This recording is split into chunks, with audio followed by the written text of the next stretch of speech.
This event is historically significant because it was one of the most pivotal battles of 1944 that Canada heavily contributed to.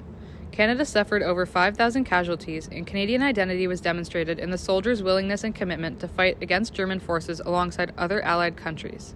Despite high casualty rates, the battle was very significant in history as it put Allies on a path towards victory and set the course towards Nazi Germany's official surrender.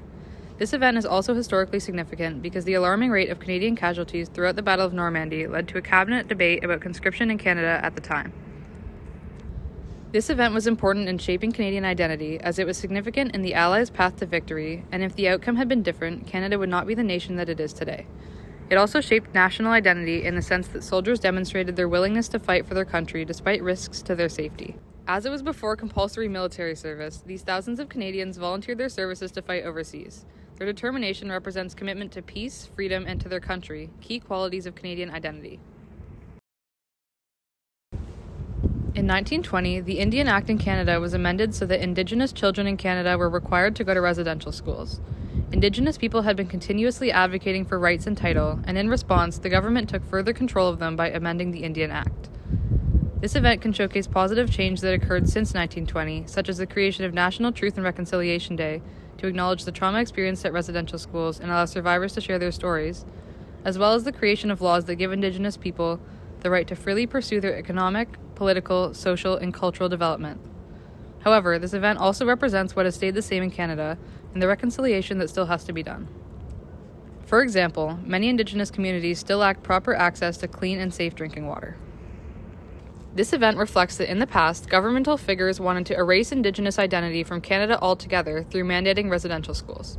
This event also demonstrates how Canadian identity can look different for each person in Canada. Indigenous people unfortunately had to constantly fight for their rights and were forced away from their families to go to residential schools due to their identity and how it was perceived by the government at the time. Other Canadians that were favored by the government at the time, however, did not have to face these challenges as a result of their identity. The Winnipeg General Strike occurred in May to June of 1919 and was the largest strike in Canadian history. Over 30,000 workers left their jobs, resulting in factories, shops, transit, and city services shutting down. It helped unite the Canadian working class and aimed to improve job conditions across the country. The main causes of this event were inflation and poor working conditions after World War I. The inflation that occurred following the war meant that workers struggled to afford food and housing. They wanted to fight for better wages and working conditions and the right to collective bargaining. Immediate negative consequences were arrests, injuries, and deaths during Bloody Saturday, the climax of the strike. After 12 of the main strike leaders were arrested, other strikers protested outside of the Winnipeg City Hall, where they were charged at by a group of mounted police, causing 30 injuries and 2 deaths.